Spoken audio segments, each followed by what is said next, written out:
Et pourquoi est-ce qu'on se sent si bien quand on écoute la musique de Mozart? Eh bien parce que, me semble-t-il, c'est déjà une musique très symétrique. Oui, on écoute cette musique et l'oreille est dans un, dans un phénomène de reconnaissance. Elle reconnaît les thèmes les uns après les autres parce que justement c'est une musique écrite avec une très grande symétrie. Alors la première symétrie déjà, c'est que tout est répété 2 fois. C'est très pratique en musique parce que vous savez, le problème qu'on a, les musiciens, les compositeurs, c'est que quand on vous dit quelque chose, ça n'a pas de sens au premier abord.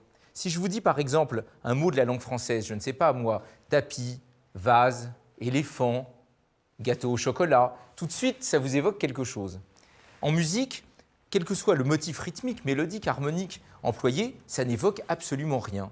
Et le seul moyen que j'ai de créer un sens, c'est la mémoire, la répétition.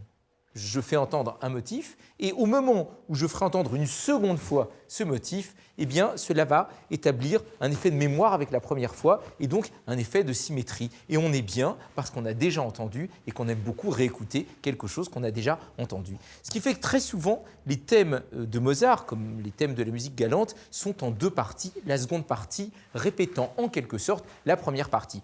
Alors, quelques exemples, le plus connu étant évidemment celui qui fait aujourd'hui le bonheur des mélomanes, mais aussi des fabricants de portables, le thème de la 40e symphonie, que l'on entend toujours 2 fois de suite, puisqu'il y a... Et tout de suite après... Mais puisque j'ai un quatuor avec moi, c'est du luxe, ils vont jouer pour vous le thème de la 40e symphonie.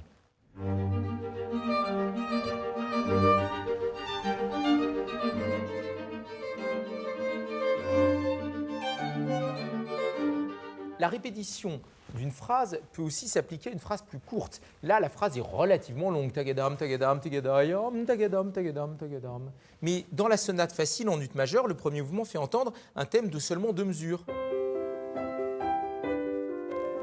Eh bien, tout de suite, il est répété. Enfin, il est répété, ça n'est pas les mêmes notes. Au début, c'est Do, Mi, Sol, Si, Do, Ré, Do. Pardon, ça fait un peu court de solfège. Mais enfin, après, ça fait La, Sol, Do, Sol, Fa, Mi. Mais ce qui est pareil, c'est le rythme. Longue, brève, brève, longue, petite formule. Longue, brève, brève, longue, petite formule. On a souvent l'impression qu'un thème, c'est d'abord une mélodie, des intervalles, des notes. Mais on peut s'apercevoir avec le style classique que ce qui définit le plus la physionomie d'un thème, c'est son rythme. Là, c'est le rythme qui est le même. Pam, pim, pam, pam, paradam. Et la seconde fois, pam, pam, pam, pim, talélam. Et c'est pour ça qu'on le reconnaît. Les notes ne sont pas exactement les mêmes parce que ça finirait par être un petit peu lassant. Allez, encore un exemple de thème en 2 parties. Donc on peut dire toujours le thème et puis sa réplique avec la romance de la petite musique de nuit.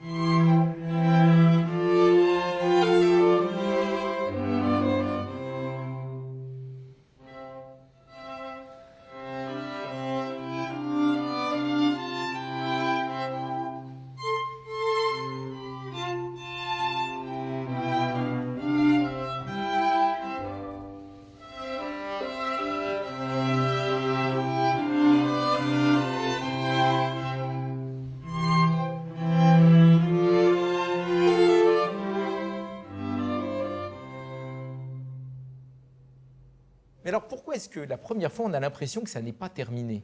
Parce qu'on l'attend, cette répétition. Eh bien c'est à cause d'un problème d'harmonie.